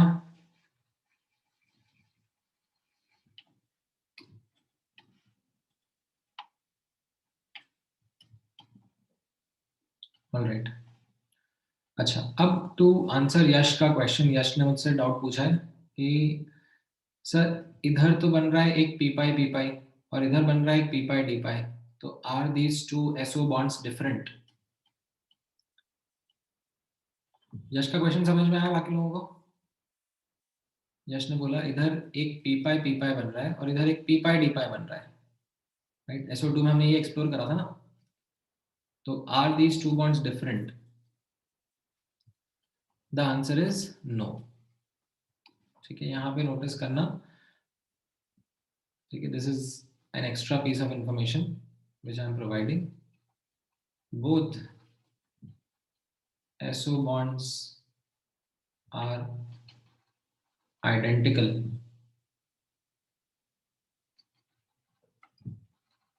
due to delocalization of pi electron between O, S and O atoms. Right? यहाँ पे what we are saying is, जैसे इधर ऑक्सीजन है, इधर ऑक्सीजन है, ठीक है, राइट? यहाँ पर से ये p ऑर्बिटल्स आपस में इस तरीके से इंटरेक्ट कर रहे हैं, राइट? यहाँ पर इसका p ऑर्बिटल है और इसका you have the d orbital, right? मतलब थोड़ा सा लाइक विजुअलाइज करने की कोशिश करनी पड़ेगी इनके बीच में, like we are saying that the electrons are getting delocalized.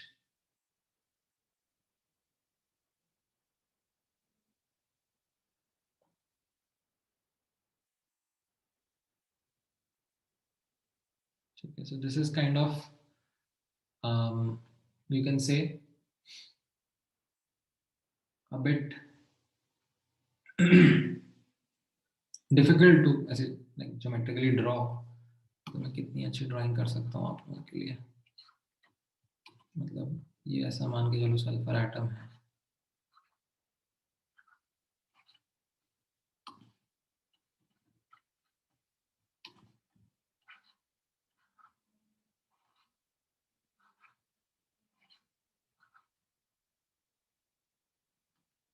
Right? यहाँ पर ये पाई इलेक्ट्रॉन्स इनके बीच में डीलोकलाइज्ड है, ठीक है, ऑल राइट। नाउ अब बिफोर वी मूव अहेड, एक और इंपॉर्टेंट कॉन्सेप्ट यहाँ पे ग्रास्प करना, which is related to the strength of p pi d pi overlaps. So यहाँ पर आप ऑब्जर्व करना that in pi overlaps the effectiveness of the overlap is maximum when the size of overlapping orbitals is similar. ठीक है, so it is not just in case of p pi or d pi, this is in general. So what we are trying to say is that यहाँ पर आप observe करोगे कि एक p orbital अगर छोटा है, राइट, और d ऑर्बिटल उससे बड़ा है, right, versus you have the से सेम p ऑर्बिटल, ठीक है, बट d ऑर्बिटल अगर बड़ा है, ठीक है, तो यहाँ पर the overlap is much better as compared to the case over here. ठीक है, so this is a better overlap or a stronger overlap.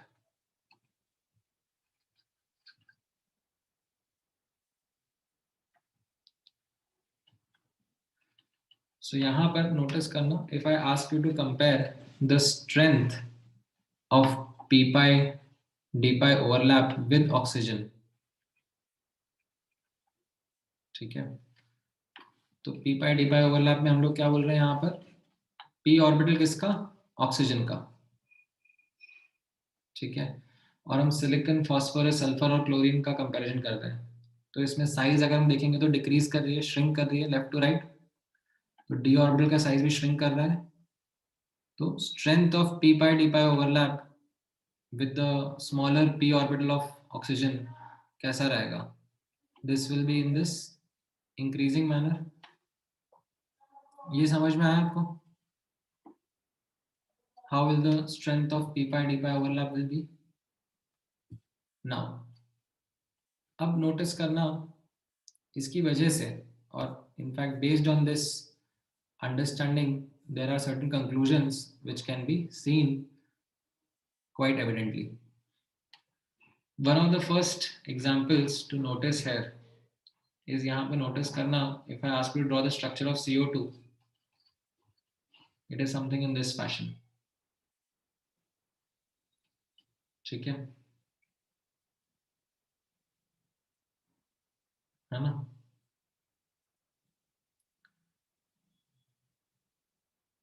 However, if we notice SiO2, तो SiO2 का स्ट्रक्चर ऐसा नहीं होता है. This is not how SiO2 is formed.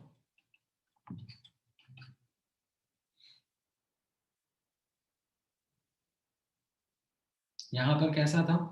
यहाँ पर आप नोटिस करोगे लाइक सिमिलर साइज ऑर्बिटल्स के बीच में ओवरलैप हो रहा था. However, यहाँ पर the overlap happens between much larger size molecules, much larger size orbital, and as a consequence, this is something which is not found. SiO2 में we don't find silicon making double bonds with oxygen, or in fact pi bonds with oxygen. नहीं मिलता है. In fact silicon का अगर SiO2 का जो ये quartz करके अगर आपने ऑब्जर्व किया हो, तो quartz is actually a 3D network solid. It's a 3D network solid in which what we have is sigma bonds. ठीक है, polymer structure है basically. Between silicon and oxygen. ठीक है, this is the correct structure of SiO2. क्योंकि यहाँ पर silicon tries to polymerize through sigma bonds. It can't form pi bonds.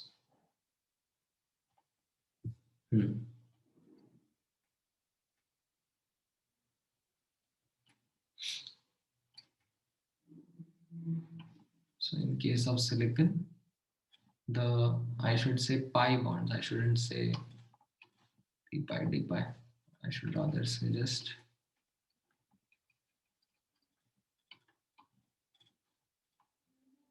the pi bond are relatively weak. This pi overlap. ठीक है, तो अब आप यहाँ पे नोटिस करना,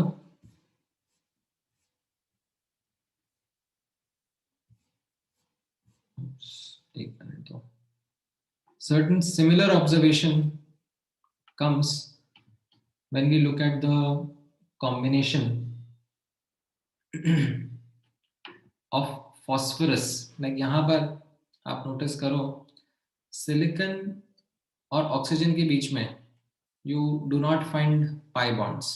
ठीक है, सिलिकेट्स जो मिलते हैं उनमें, ये तो मैंने एक सिलिकेट का एग्जांपल दिया SiO2 का, और भी बहुत सारी ऐसी वैरायटी मिलती है. there is a large variety of silicates that is found,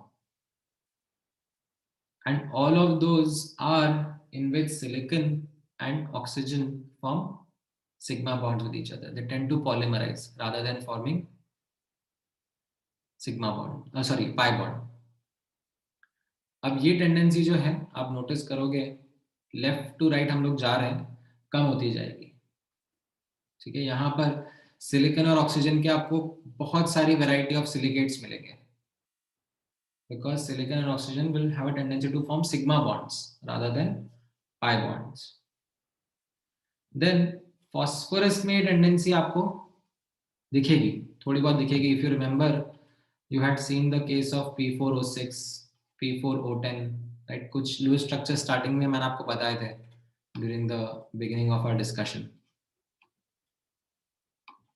Lewis structures हम लोग देख रहे थे. तो यहाँ पर in case of phosphorus, the p pi d pi bonds are still weak, and again there is a large variety of polymeric oxides and oxyacids of phosphorus that are found. P4O6, P4O10, H3P3O9. तो इसमें क्या हो रहा है, ये p pi d pi bonds जो होंगे oxygen और फास्फोरस के बीच में, they are relatively weaker, so they tend to still form polymer structures, polymeric oxides, polymeric oxyacids. अब ये टेंडेंसी सल्फर में जाते हुए थोड़ी और कम हो जाती है. लाइक फास्फोरस से आप सल्फर जाते हो तो अब वेराइटी ऑफ ऑक्साइड्स एंड ऑक्सीएसिड्स थोड़ा और कम होता है. तो यहाँ पर आप नोटिस करना, इन case of sulphur and chlorine, the p pi d pi bonds are relatively stronger and a lesser variety of oxyacids and oxides are found. Like in case of sulfur, you still find like some polymeric oxides and oxyacids, like आपको एक वो SO3 whole thrice का structure दिखाया था फिर भी मैंने, right? But otherwise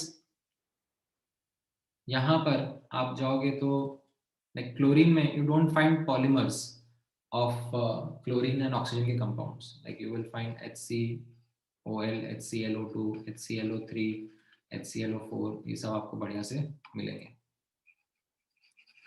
ठीक है. In fact, if you see in case of like phosphorus, you do find a lot of variety. You don't find P forming too much of double bonds with oxygen. So this is an observation associated with the strength of p pi d pi bonds. कैसा, एक quick recap देख लो. We said that p pi d pi bonds या in general pi overlaps कब ज्यादा effective होते हैं, जब similar size के orbitals के बीच में overlaps होता है. ठीक है. And इसका classic example is this CO2 and SiO2. Right? You don't find silicon and oxygen के बीच में pi overlaps. You find carbon oxygen similar size p orbitals overlapping with each other, but not this case. Now अब notice करना, because of this nature, like because of this extent of overlap depending upon the size of orbitals, you can compare the strength of p pi d pi bonds formed between these elements and oxygen. Silicon oxygen के बीच में p pi d pi सबसे weak रहेंगे as compare to phosphorus oxygen के बीच में, as compare to sulphur oxygen के बीच में, as compare to chlorine oxygen के बीच में. And this is something which is evident in terms of the kind of compounds that these elements make with oxygen. So with silicon and oxygen, we see a large variety of silicates with no pi bonds at all. Right? They are all sigma bonded polymeric structures. In phosphorus, we do find, right? जैसे for example, आप notice करोगे P4O6 बन जाता है, P2O3 नहीं मिलता, क्योंकि P2O3 में pi bonds ज़्यादा लगेंगे. तो यहाँ पर sigma bonds form करके ये polymeric structure बनता है. ठीक है. This is the kind of structure that is formed. So इस तरीके से ये टेंडेंसी लेफ्ट टू राइट कम होती जाती है. सल्फर में, क्लोरीन में you do find significant strength of p pi d pi bonds, and as a result lesser variety of oxyacids and oxides, polymeric oxyacids and oxides. ठीक है. हाँ, यहाँ पर ये इसने इडियट ने गलत स्ट्रक्चर बनाया हुआ है. इसमें ये लिंकेजेस नहीं रहेंगे ऑक्सीजन के, बस कैसा बनाया हुआ है यार. मैं एक फोटो ही डाल देता हूँ, रुक जाओ. ऐसा ही O2 का बेटर रहेगा.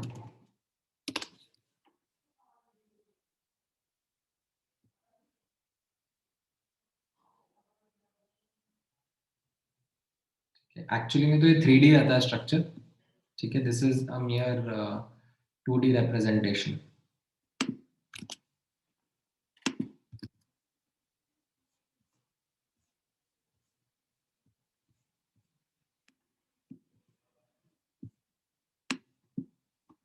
Okay, this is a 3D structure.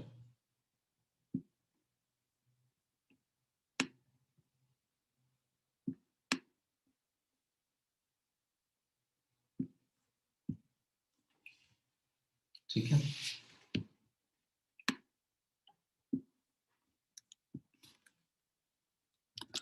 इसका 3D स्ट्रक्चर अगर आपको दिखाऊं मैं,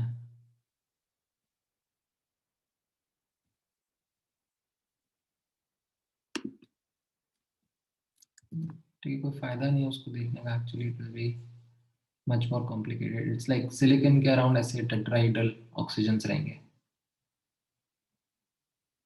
ठीक है, तो it will be a more complicated सा नेटवर्क स्ट्रक्चर. ठीक है, अब बस इतना ध्यान रख लो.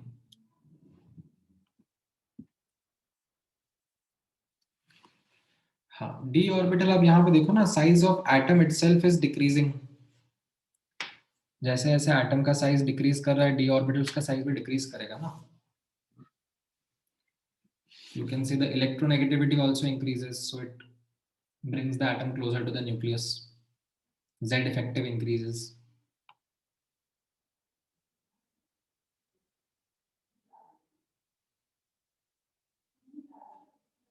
ठीक है, हाँ बोलो साहिब.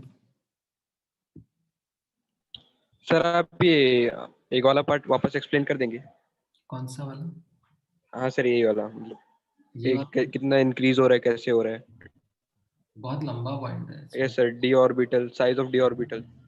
साइज यहाँ पे सिलिकॉन और क्लोरीन में किसका साइज बड़ा होता है? क्लोरीन. क्लोरीन का? पक्का? पीरियोडिक प्रॉपर्टीज में क्या पढ़ा था? लेफ्ट टू राइट साइज बढ़ता है कम होता है? नहीं सर, नहीं, उसका होता है, सिर्फ सिलिकॉन का होता है. हाँ, तो लेफ्ट टू राइट साइज यहाँ डिक्रीज हो रहा है ना, डी ऑर्बिटल का साइज भी डिक्रीज हो रहा है. तो डी ऑर्बिटल का हाँ. डिक्रीज हो रहा है, तो वो पी के ज्यादा करीब आ रहा है, क्योंकि पी तो ऑलरेडी छोटा है ऑक्सीजन का. Yes sir. Right, so this is your oxygen. Oops.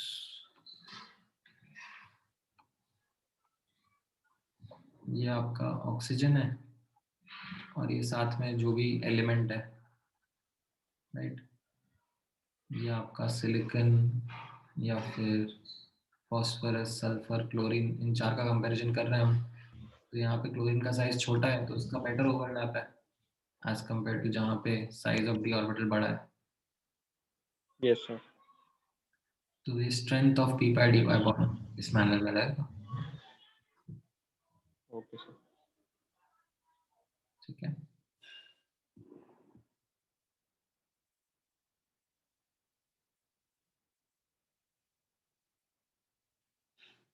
हाँ क्या कह रहे हो हमें? The orbital side should be the same for P.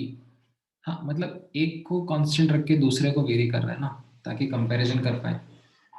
Otherwise तो रैंडम कंपैरिजन करोगे तो फिर काम नहीं चल पाएगा ना अच्छे से. ऑलराइट, सो ये पी पाई डी पाई बॉन्ड्स के बारे में था. ठीक है, अब बैक बॉन्डिंग तो खैर ठीक है, थोड़ा बहुत आगे का. I was hoping to do it today itself, but I think मैं ज़्यादा ही एस्पिरेशनल हो गया था. ठीक है, नेक्स्ट क्लास में यहीं से कंटिन्यू कर लेंगे. Will have 2 more miscellaneous attempts. P pi and नहीं सॉरी, बैक बॉन्डिंग का एंड बनाना बॉन्डिंग का. ठीक है, ये अगली क्लास में करता है. हाँ, क्या कह रहे हो तन्मय? जेई के 4 अटेम्प्ट सिर्फ 2021 के लिए हैं और 2022 के लिए. 2022 का कोई पता नहीं है तन्मय, अभी सिर्फ 2021 का ही नोटिस आया है.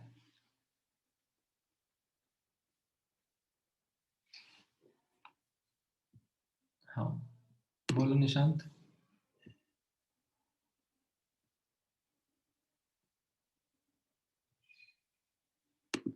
बोलो अमन. Hello sir. हाँ बोलो. सर एक्चुअली जब आप वंडरवर्ल्ड रेडिस पर आए तो सर मेरे यहाँ पे बहुत नेटवर्क इशू था, तो सर मैं 3-4 बार डिस्कनेक्ट हो गया था. तो सर आप आज ही रिकॉर्डिंग भेज सकते हो? भेज देता हूँ. हेलो. हाँ भेज देता हूँ, ठीक है. Okay sir. चलो, all right then. Good night. Take care.